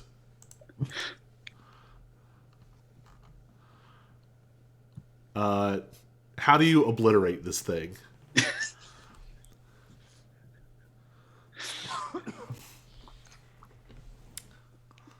I think Cyrus is. I want to imagine him just like locking eyes with the one to the west and just like taking his offhand and just like shunk right through the throat of the one as he's like, "This is what's coming for you." Yeah, that's all it takes. Go ahead and give me an intimidation check with advantage. Okay. I feel like you deserve a better reward for the ridiculous overkill on this attack. Well, Oh no. With advantage? That's like how they've been rolling. yep. Yeah, so actually, here's what I'll give you. You have a moment of insight. This thing doesn't care that you're killing this other one because they don't care if those others die because each time they explode, they're causing you all more difficulties. Right. So speaking of which, Auric and Cyrus get to make a charisma saving throw. 24. All right. 14. Both of you save, and Oric, go ahead and give me another one to see if you broke the other curse. Right. And you still have bonus action, right? Yep. And you kicked that one. All right.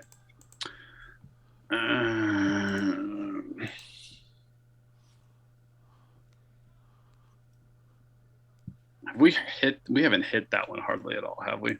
The one that's still engaged with me. I don't think we have. Maybe like from the fireball at the very beginning, and that's Right. it. It's still pretty hurt. It's taken a couple hits. Okay. I can't decide if the proper rogue thing to do is second attack or disengage and back up. Because that's the one. That's also the one that Oric hit with some scorching rays. Okay. Yes. Yeah, you've definitely done a good job of clearing the field, but these two are like as dangerous as most of the others combined. Right.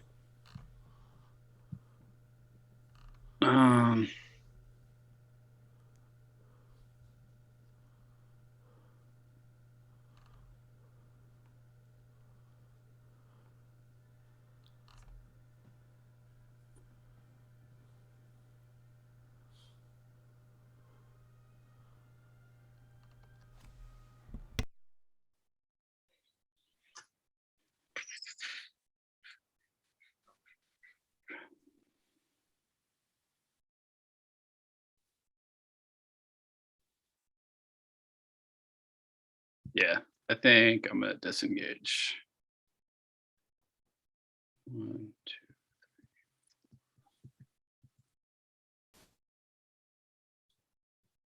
And like head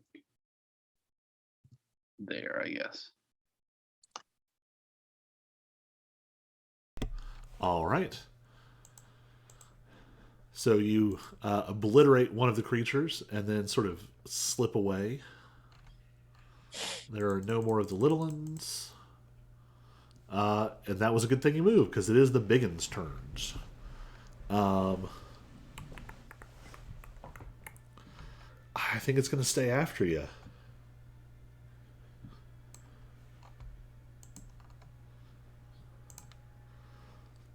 And it's Tiger...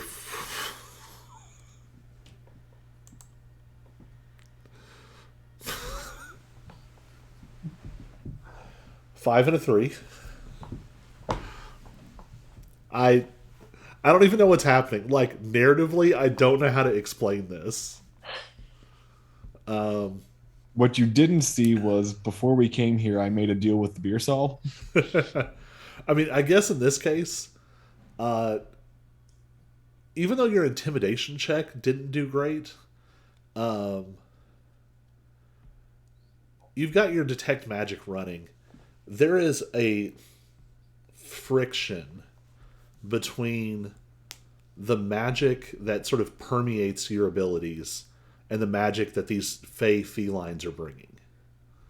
Something about it is disturbing and disorienting to them. And it reminds you of something that Oric has pointed out in the past.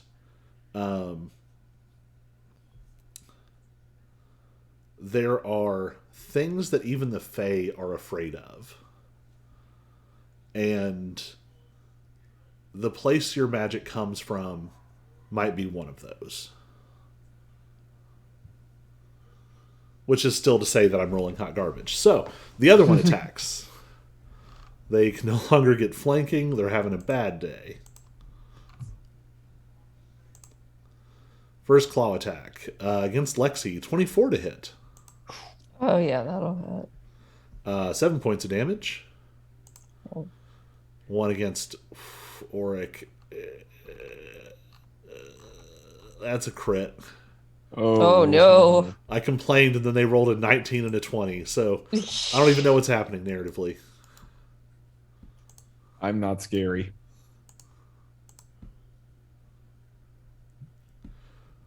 Whew, that's 16 points of slashing damage. Yay. Concentration check. Oh, yeah. Okay, 21. All right. I'll say, and it's always the DC is 10 or half, right?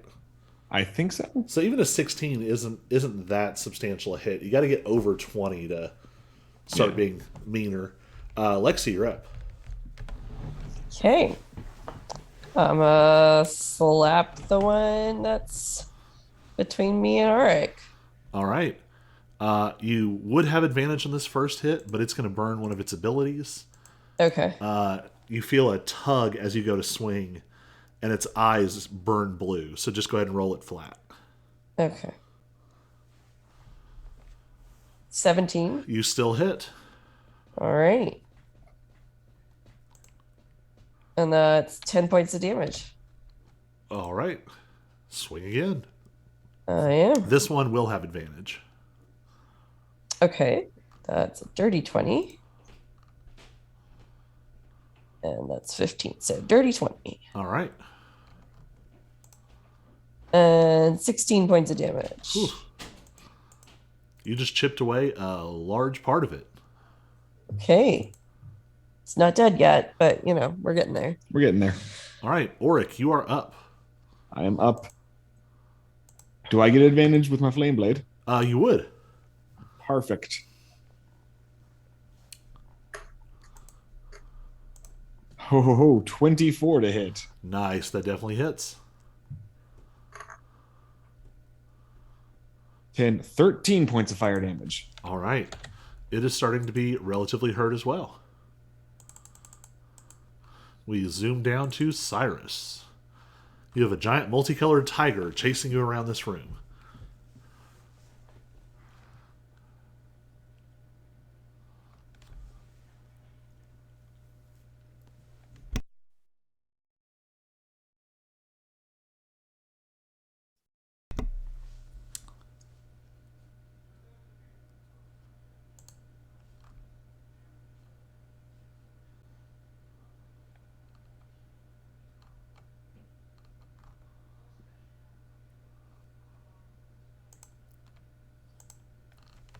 No, I'm gonna play the numbers. All right.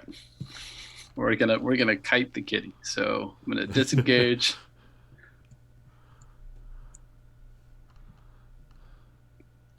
No, don't bring it move over me. here and shoot the one that's double engaged with everybody. All right, go for it.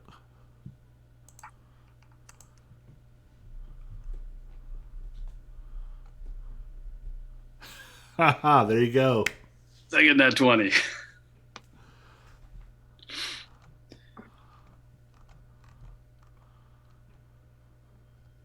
Hey. And D&D Beyond knows it's doubled. Yep. Right. And you can always right click to do crit, which it might make you do for the sneak attack. Okay. Ah, yeah.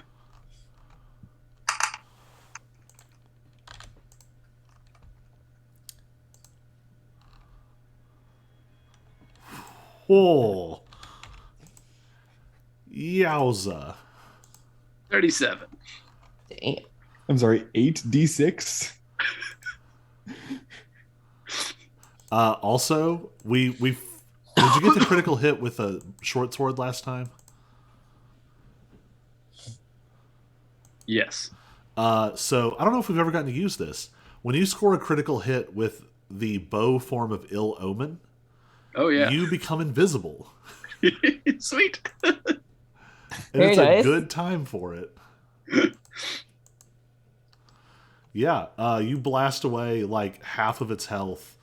The arrow, it's this very disorienting effect.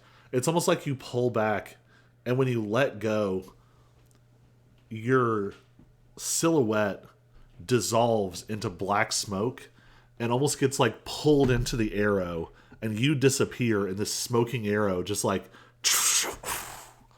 cores through this creature's side, and it is very hurt. Opalescent blood is just like pooling on the floor. All right, anything else? Nope. So they're both still left.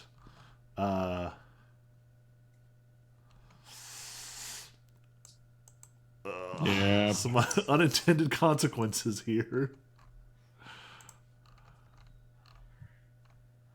Gonna get to pop in on your patron for a minute.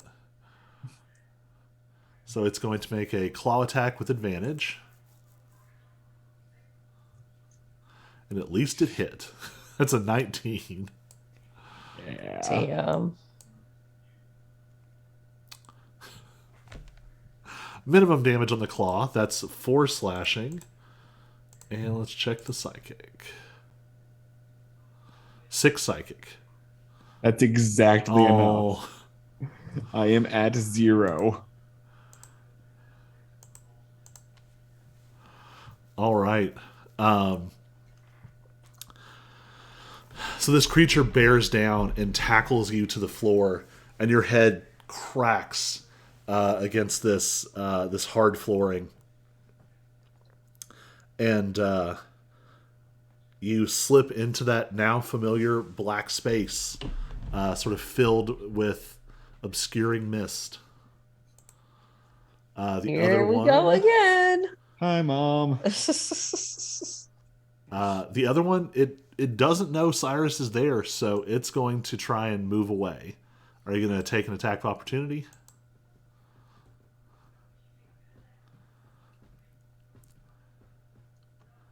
I will share with you one of the most devastating rogue trickeries that I've ever heard. You can sneak attack on an attack of opportunity, even if you have sneak attacked on your turn. Okay. Because it's once per turn, not once per round. Right. And although I don't have, and I guess I've got it because I'm invisible, so I have advantage because I Yes. don't have, since Auric doesn't count as an ally. Yeah, you'll get to attack with advantage. Okay, I will do that.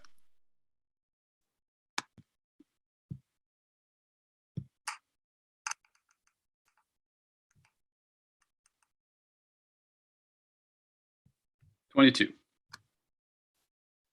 22 hits.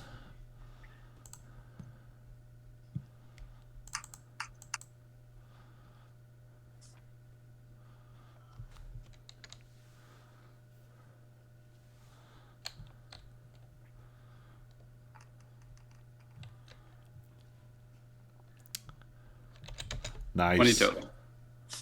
Oops. That does break invisibility. Yep. They are both very hurt now. You just sort of appear out of nothing. And it's almost the same thing in reverse. You just bring ill omen slashing out, but it's like at first you can't see, there's nothing visible, and then just the tip of ill omen, and then the blade appears as it starts to score along this thing's side, and that opalescent blood sprays back, and you just seem to like emerge out of a cloud of fey blood. I'm going to roll a d4. I'm going to see which of you it goes after. So odd is Cyrus, even is Lexi. It's a 1. So it's going to turn back around and take another swing.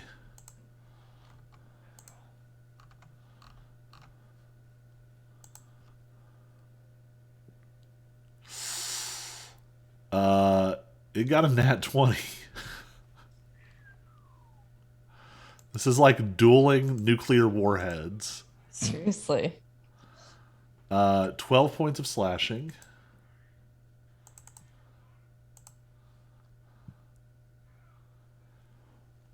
Whew. 16 points of psychic. Oh, and I used my reaction to opportunity attack, didn't I? Yeah. All right, then I'm out. God damn. This is getting fierce. Yeah, no kidding. All right. And the other one hasn't gone yet, right? Correct. Correct. All right. It's going to take a swing at Lexi.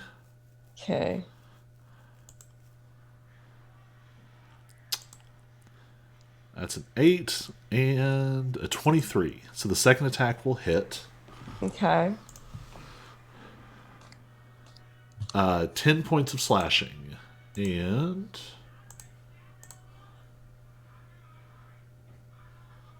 2 points of psychic.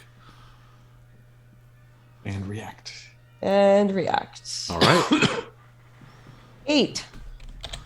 All right. Your radiant light blasts a chunk out of it. It is very, very hurt. And it is your turn. Good. I'm going to slap it back.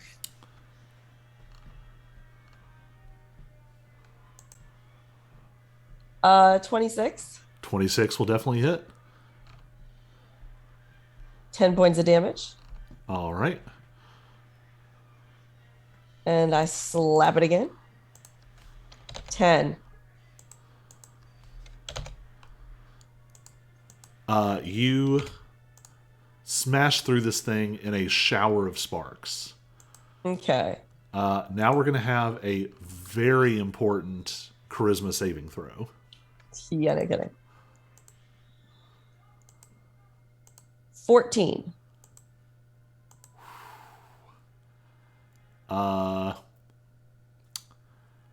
The sparks this time are fearsome. They actually have a burning quality as they come down around you, and you feel your mind start to fade and go blank. Oh, great. Auric, death saving throw. I'm gonna do this with advantage because Alright. I can. Yeah, you might need to. Which is good because I rolled a 2 and then a 10. All right. You succeed on your first throw. All right. Cyrus, death saving throw.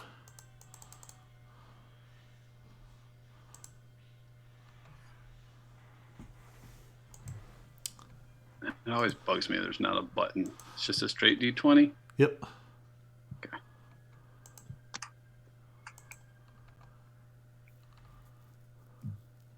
Fail. All right. That is one fail.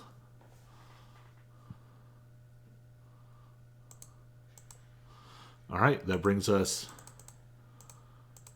There are so many dead things on the order. That brings us back to the standing Luck Eater. It just steps right over Auric's unconscious body and is going to attack Lexi. Yep.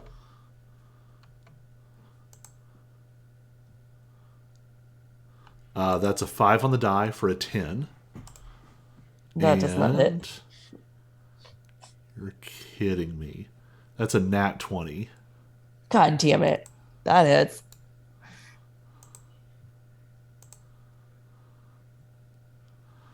$13 points of slashing. Okay. 17 points of psychic damage. You Which might be one of the biggest hits Lexi's ever taken. Yeah, I have 19 hit points, which for me is really low. Yeah, for you that's I have 75 total. Like, that's low for me. All right. So it is your turn. All right. And I'll say wait. you have Hold potions on. of I got to healing. do my reaction. Oh, yeah. Yeah. Every point's counting right now. 5. 5 points. It is Okay. approximately as hurt as you are. This is now a battle of attrition. All right. Nothing- That's a 22 to hit. Oh, yeah. Second attack. Yeah. That hits. Oh, I haven't even gone my first attack. Oh. Sorry. You need to roll a 1d8. Okay. I forgot to. This is what happened when you failed that saving throw. Okay. 2.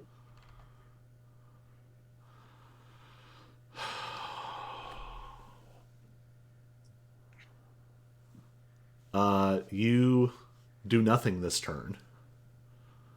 All right. Thanks. Make another charisma saving throw at the end of your turn. 8. You are still confused. All right, then. All right, Auric, death saving throw.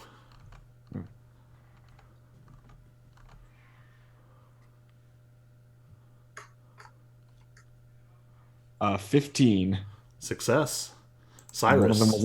one of them was a natural 1. Oh no. Yeah, So it's good like a call. complete- Good call. Yeah. Cyrus, death saving throw. Success.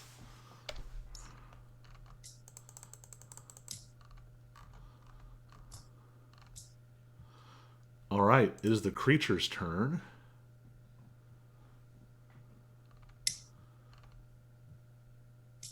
It's gonna attack.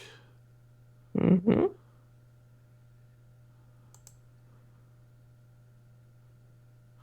Oh, that's a good question. Has it hit you since you were cursed?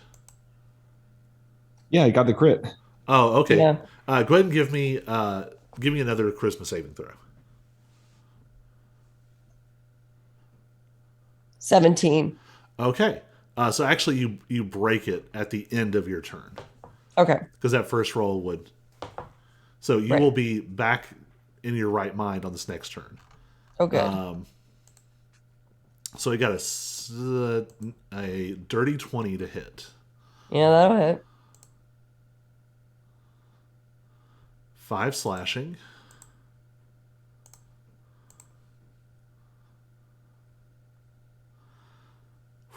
Eight psychic. Okay. I'm in single digits. It only gets a 3 on the die for the second attack. It is your Oh, turn. good. All right. And I just did 8 points of damage to it with my radiant. All right. Okay. Roll again. This is a 19. 19 will hit.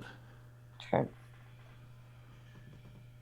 17 points of damage. It is very, very hurt. All right. Roll again. Fuck you. I rolled a 4. It's an Now- 11. It was on the 18. We was need on to 18 and actually it was- fix this after this, but Auric, you have like several more healing potions, right? I think I have like 3 or 4. You fucking better have healing potions. Otherwise, we're not going to get out of here. Well, and what I would say is we didn't actually get those distributed before you all got here. If you'd Yeah, like to yeah. use a healing potion from Auric's stash, you can do so. Yeah, I And you think I can do that might. as a bonus action. Yeah, I think I might do that as my bonus action. With your resistance, that's going to help you a lot. Yeah. 2d4 plus 2. 2d4 plus 2.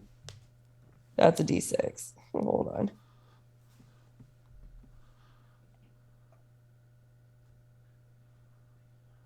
Ten points of healing. All right. So I rolled 4s on both of those. Nice. And for you, that's Yeah. really more like 20 points. Yeah. Yeah, for me that is more like 20 points. All right. Auric, death save. Death save with advantage.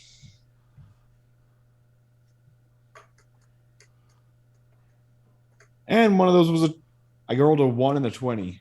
Wow. You have 1 hit point, and that's the end of 3 rounds. So you are conscious, but not like up yet. All right. Cyrus, death saving throw.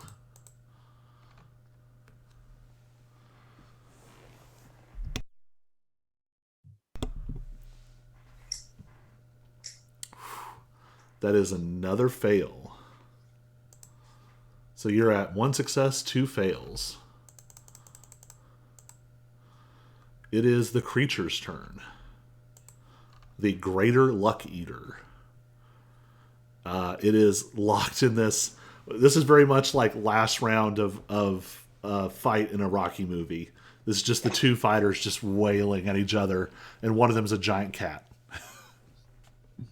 One of you is bleeding like light and sunshine. The other is bleeding like glimmering opalescent fairiness. It's going to make 2 claw attacks.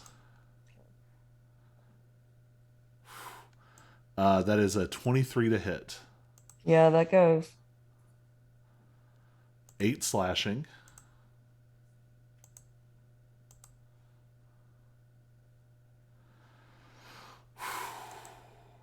8 psychic. Okay. I'm reacting. All right. 9 points of damage. Cool. It is.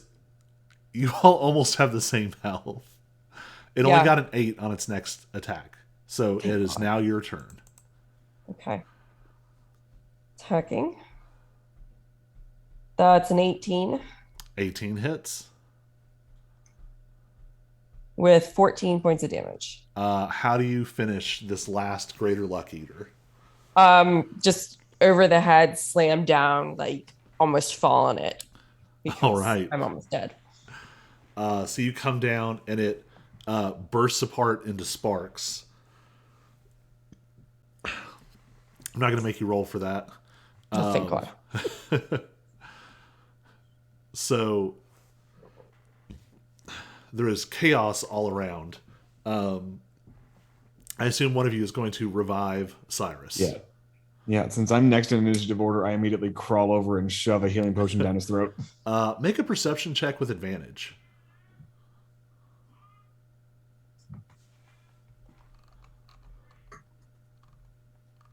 $16. You haven't seen Cyrus this hurt in a while.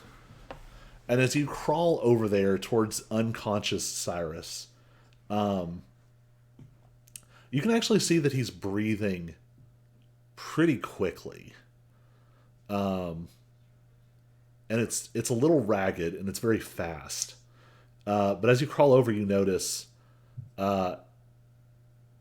I don't know if you've seen this. You'd probably make the connection. Cyrus is turning gray. Almost fully gray. Like a dark gray starting to sort of trend, not quite to black. It doesn't go that far, but a very dark gray color. And where his hands stick out from his jacket around sort of the edges of his face, you can see little black feathers. And just for a second, as you squeeze the Hugs bottle and splash the liquid into his mouth, his eyes like flutter open, and it is big, dark, black, glassy raven eyes. And then there's a... And Cyrus, you are conscious, and almost immediately back to your normal skin color, and your eyes sort of... also, the room's on fire. You all have been sort of distracted. Yeah, sorry Parts about of the that. room are on fire. And you're actually able to see, it's only been about...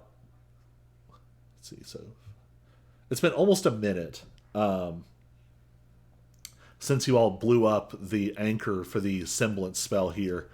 And you can see that chunks of the semblance are dropping. And it's almost dropping in like a ragged patchwork, where parts of the room still kind of look like they did. And you can see other parts where like there are cubicles here, but some of them aren't even like assembled fully. Some of them are like worn and partially destroyed. And it looks like they were like that before you got here. You see like some of the chairs around the tables are like knocked over. The semblance was sort of covering up here. Also, when you look out the windows now, there's a weird layered image out the windows. You can see both the parking lot outside. You're now at the correct height, sort of a third floor. But at the same time, you're looking out over a deep, deep, dark, sort of twisted evergreen forest. And Auric, you would certainly identify this because of the strangeness of the plants. This is looking out over the heart of winter. And that's where we're going to leave you all for this week. You all can have the week to sort of plan, and we'll come back and see what you all come up with next week on A Crown of Cold Iron. Stop our recording. Recording stopped. End our stream.